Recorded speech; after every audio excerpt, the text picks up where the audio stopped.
never get the roadster, what does he know? I never set out to form another band at all. In '96, I was just looking for some guys to record a record with, and just sort of lucked into a few fellas for different reasons, and we clicked and it stuck.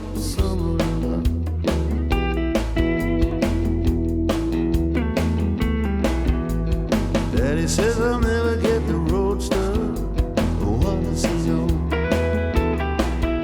I'd been writing now,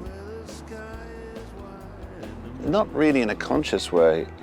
Quite a few things had been connected with the '60s and different aspects of my younger life, you know, and when I got a very kind invitation to work out here, and it is it's a vintage studio, really.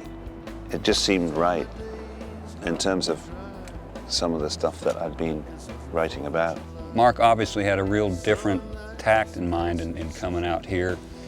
Wanted it to be more of an earthy project, I suppose you could say. People doing it the old-fashioned way, where we're all essentially in one room. So it's been more the way people would have made records in the '60s and '70s, I suppose. The process of making this record was such a joy. We were just all in the room playing music, you know, and sort of bleeding into each other, and very little isolation, and it was all very natural.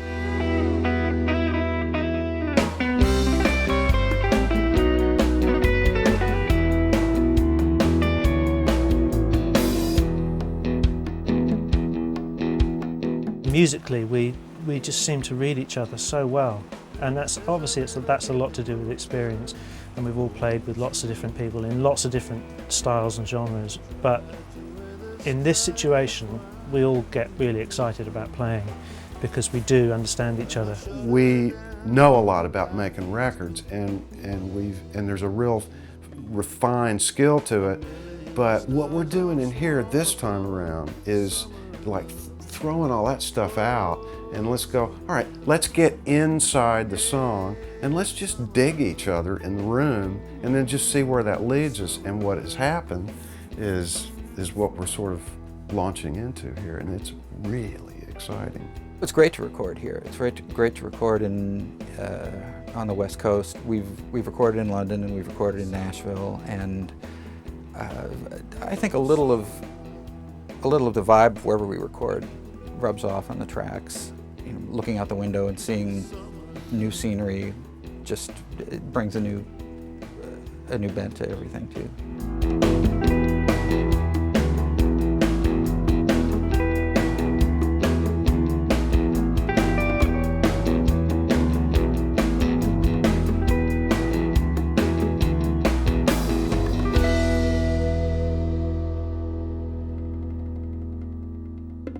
The last few years has been pretty prolific for me, and I've found that I've been enjoying being at home writing. And for this particular recording, probably over the past year or so, 18 months, I've been writing a lot for it.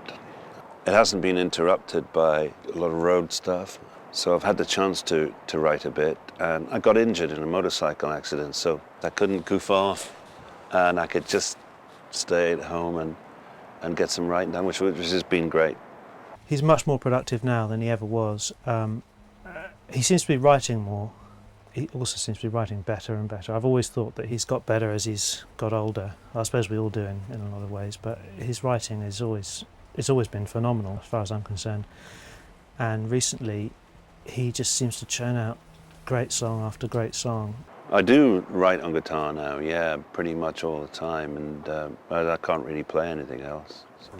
One thing about writing is that whatever it is that you're playing when you're writing tends to have a bearing on what it is that you write. So I try not to leave it to one thing. If I'm playing an acoustic guitar, then it will often go another way. So I do switch it around a little bit. I must have been asked the question, what comes first, the music or the words? And I've been asked it about 4,000 times, and I still don't really know how to answer it, honestly. I think Sometimes one, sometimes the other, and sometimes there's a simultaneous thing that happens. And with songwriting, it's just the way that it is. It's not always the same as writing a poem or prose. And it's not the same as writing a piece of instrumental music. It just seems to fall into its own thing, and it has its own stupid little laws, I suppose. He's got a way of putting you in a very specific place and time with the way he writes, and that's musically and with respect to lyrics. If I'm over the moon, it's because I'm over you. A day at a time.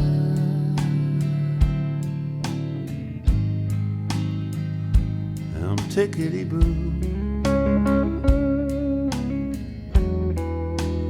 I don't carry on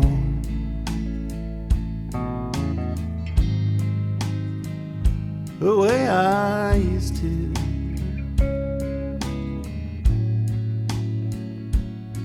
Whoop-dee-doo.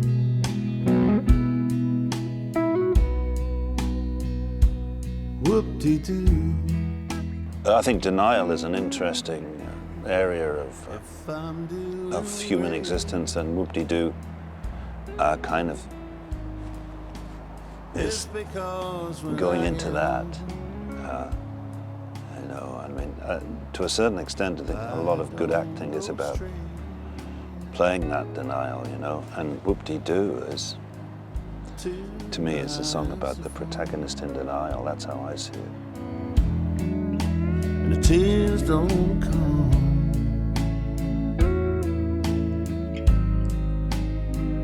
The way they used to.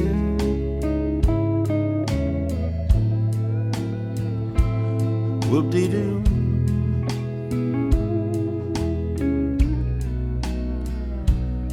Whoop-dee-doo.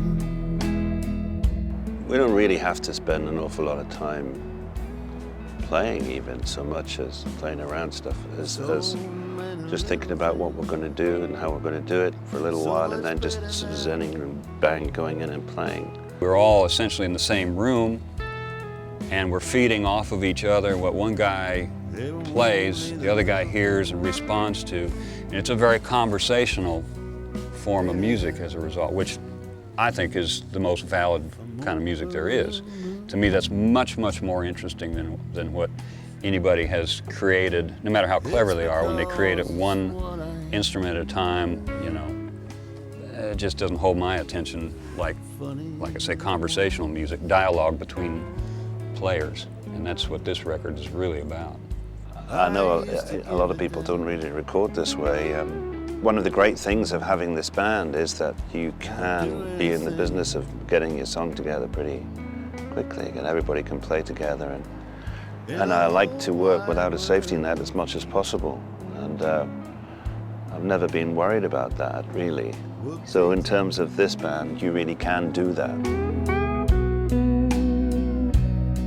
Whoop-dee-doo.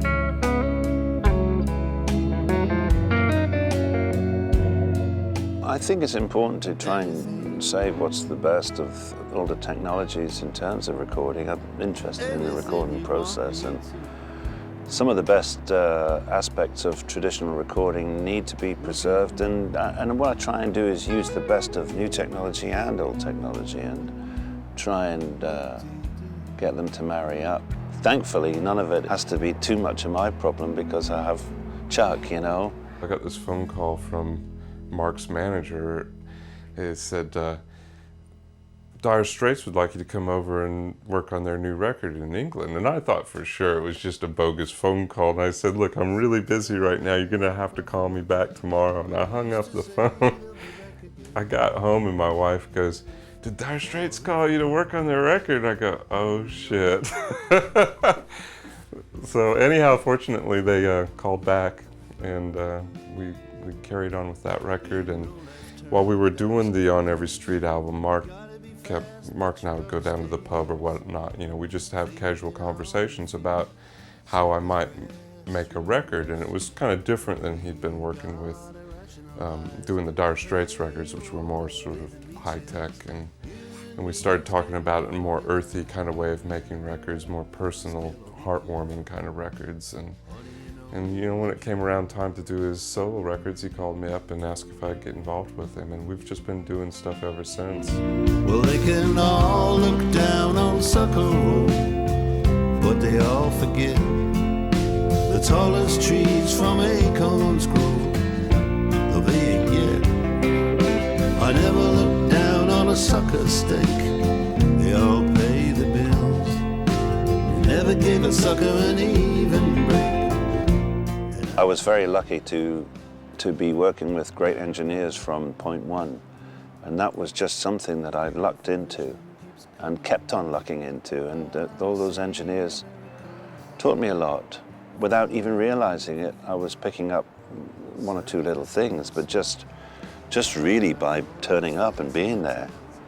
And no, I'm not a technical person at all, but in terms of being able to put together stuff and think about what textures are and how things go together, I think a lot of that just comes from doing it a bit. The kind of records we're making now are a little more mature.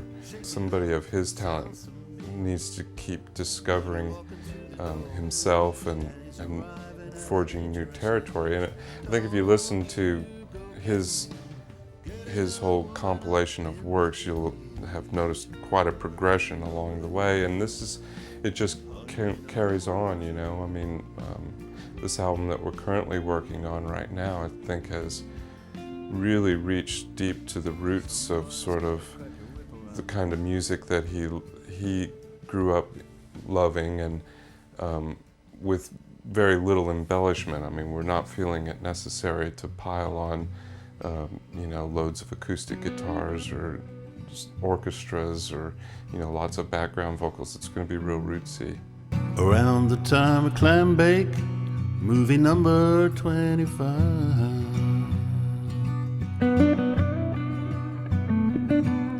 Back to Tupelo, again, it's interesting to me from the point of view of a beautiful young person being taken over ultimately by a desire to go to Hollywood, which still exists, and it's quite an interesting one.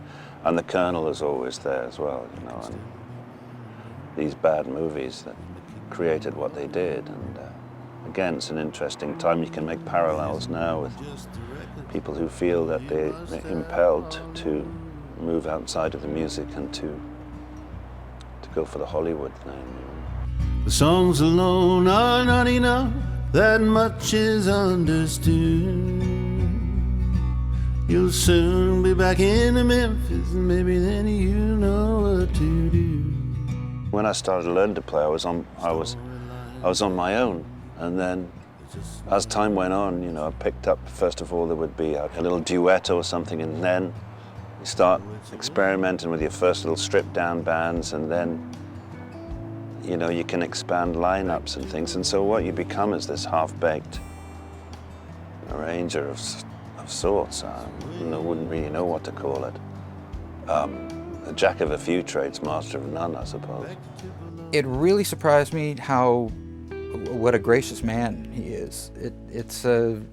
You work with a lot of rock and rollers that pretty much eat and drink rock and roll and have that kind of lifestyle. You know, Mark is very well read, very, very eloquent, and again, a real gentleman. It's the way he treats if you bring any of your children, and the wives too, for that matter. But he's a very gentle and charming man, and you don't see a lot of that in the higher echelon of rock and roll.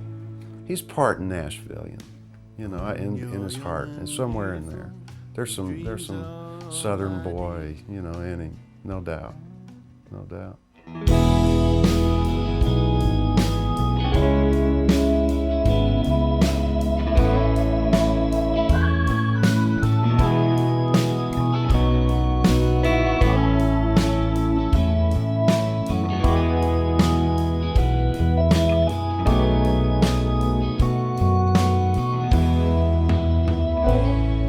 Got shot off my horse, so what, I'm up again, playing in one of these big saloons on Main. You can come up here, take a look around these sinners' dens. You're only ever gonna find one or two real gays. I do think here and there that the influences of childhood from the Shadows, you know, through the spaghetti westerns and all the other things will come into it. And, you know, if you do think cinematically, those little touches will happen. But really, in terms of everybody pays to play, it might have used some of that imagery, but it's really about prices that you will pay, you know, if you want to sing and dance. I certainly have been through times when, you know, maybe about 10 years ago or something, you really feel quite negative about the professional end of things, you know, and why, you know, what was really the purpose of why did, you know, and it's always in conflict with the thing that you wanted as a kid, which was to play and was to be able to have your band and be able to do all that. So in the sense that I've been able to hold it, get it and hold it and make it happen, yeah, I feel really great about it, and I've got surrounded by some wonderful people who have helped me to do that, and that's I feel very, very fortunate. But it will kick you too. You've got to really want to do this in any way, shape, or form at whatever level. It will extract a price. Everybody pays. Everybody pays to play. Everyone's known each other long enough that we can complete each other's jokes sometimes, but there is a lot of aerobic laughter within the ranks. You need to have a sense of humor about this whole thing, because it's probably one of the most important things that you need when you get into this particular arena. It's an important aspect of it, not to start believing your own publicity and not to get too inside it. You can disappear, you know. But as far as the music's concerned, they bring so much to it, you know, and everybody brings something to it of themselves. Generally, I'm just kind of taking in what he's feeling about the songs he's writing, and I don't know that we really consciously decide this is how we're going to do the record, but little by little the pieces come together and we seem to arrive at the same idea at the same time. We just seem to gel together in the studio. Socially, we hang out pretty well. We drink pretty well. All those things. We rarely get into. In fact, I don't think we've ever got into a fight we have minor disagreements about, you know, musical things, but we soon ride over it. Almost instantly, really, we just get on. I don't sit around here telling people what to do necessarily. When you get players of this kind of caliber, you might talk around a little bit, and I can use a shorthand now, and so can everybody else with each other. So there really aren't too many wrecks along the way. He's not a musical dictator. He doesn't just sit there and tell you, I want you to do this, and I want you to, he doesn't, as they say, sing parts to you for you to play. If he has something he really wants you to make note of, he will say that. But other than that, it's kind of every man for himself. And this, one of the joyful things about this group of people is that there's a real simpatico here. People that really do listen to each other, they listen to the song, they get the lyrics, and there's quite a few songs on this record that are first takes.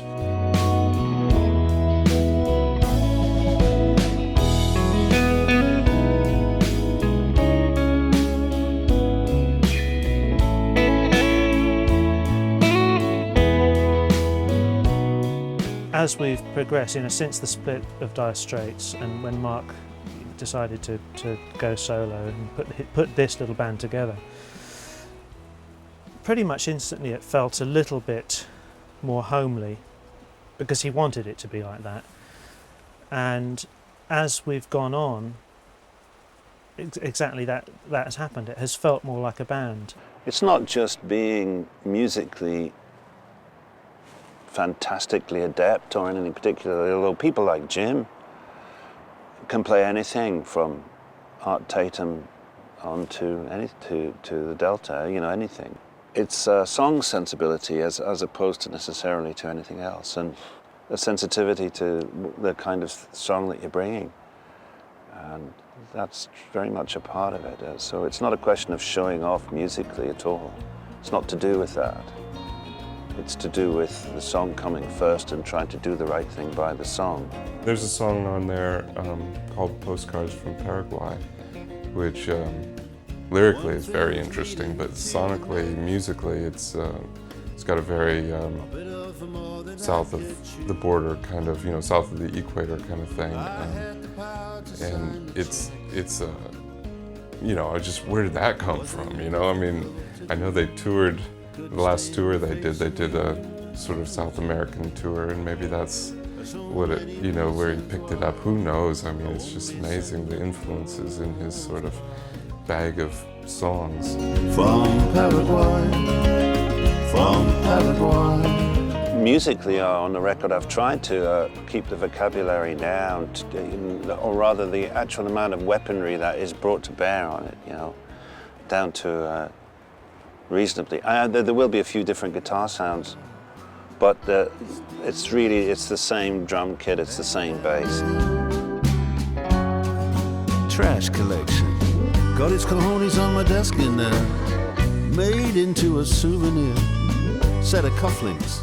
Don't Crash the Ambulance is a wild, wacky, and it's a fun tune to play. Not so fast, Junior. Listen to your pa here, son. I'm handing over to you. Don't crash the ambulance. Whatever you do. The depth of the album is what really has got everybody on this with this record, and because more of it is live in the studio, we just take that to the stage, and that's the way it's going to sound pretty much. And of course it'll always be cool. It'll be cooler in a lot of ways. We're not really adding too much stuff, so the transition to stage is you know, we all know what it's going to be like. Nearly all of the songs I'm looking forward to playing. Our Shangri-La is going to be fabulous live, I'm sure, as is Summer of Love. With a band like this, and that you've played with live before and plenty of times, that becomes part and parcel of what you are. And you can't help but come in from doing a take in years, you may say to the guys, wow, that's going to be fun live. Guys would say that's going to be fun to play live. Shangri-La. It's never something that I would set about thinking about when I was writing. But when you're recording it, sometimes you think about it, because you're getting closer to that time, maybe, when you're going to play it for people. And that it does come into it here and there.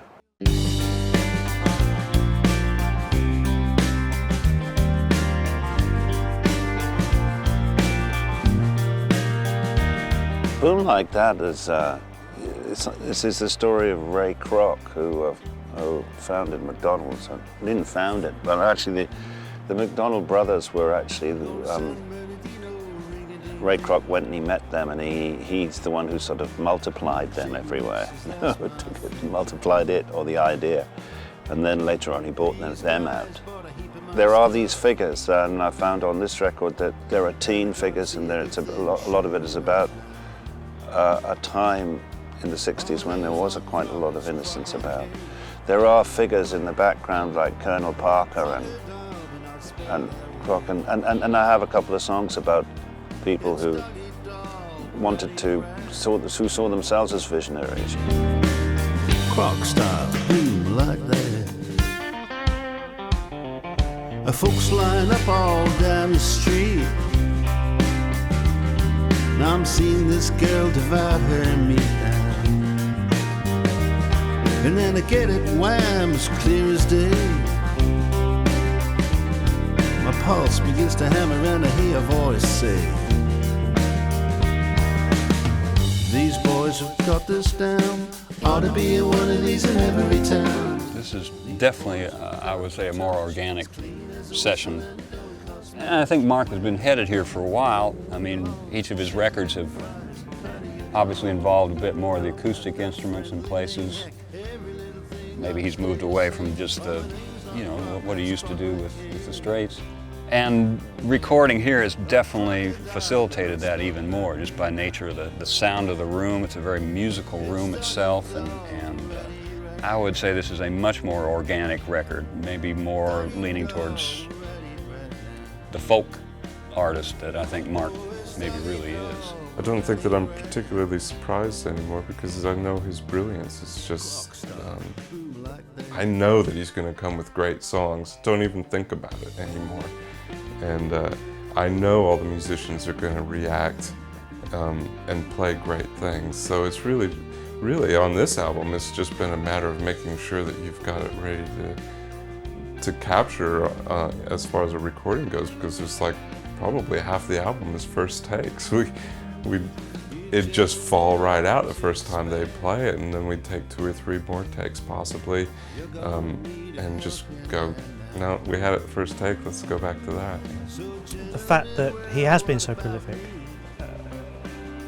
and certainly as a long-term fan of his, and I'm sure there are many fans out there that say the same, it is a blessing that there is so much music, and he wants to, you know, he wants to carry on writing and you know, continuing to do the same. One always hopes for longevity in a band. I love to stay in a situation if it's good, because it grows and it develops. It really is a relationship, and that this band is very much that. I don't know whether it's all having the same sense of humor or exactly what it is, but it's just worked and it's been fun. So as long as it works and it's fun, we're not aiming to fix anything. Well, we build it up and I buy him out. But man, they made me grind it out now. They open up a new place, flipping me. So I do too, right across the street. I got the name, I need town. They sell up in the end and it all shuts down.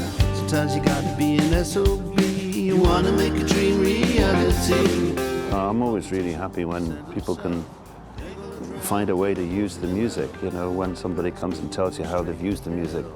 And it doesn't matter whether it's an artist or somebody doing creative work in any way, shape or form, or whether it's just somebody who uses it to get through their day, get through their night, you know, however they use the music. I'm always happy about that it's being used. That one creative act is maybe leading to another is another wonderful thing. It's important to me that. I get a lot of heartwarming things that happen that way, you know? And so it makes me feel good from that point of view. But once I've made the music, then it tends to disappear. It sort of stands up and starts to walk away from you by itself and has its other life, because when it starts to become important to other people, have significance to other people, and they all give it their own significances, they all give it their own realities, then at that point, to a certain extent, it becomes theirs and not yours. But it's going out and it's bouncing off the walls and it's coming back to you in some way, shape or form. And that's really an exciting thing. But making it is actually the most exciting time. For me, really making the thing at the time is when I'm having a ball, you know, with the guys and everything, and it's all singing.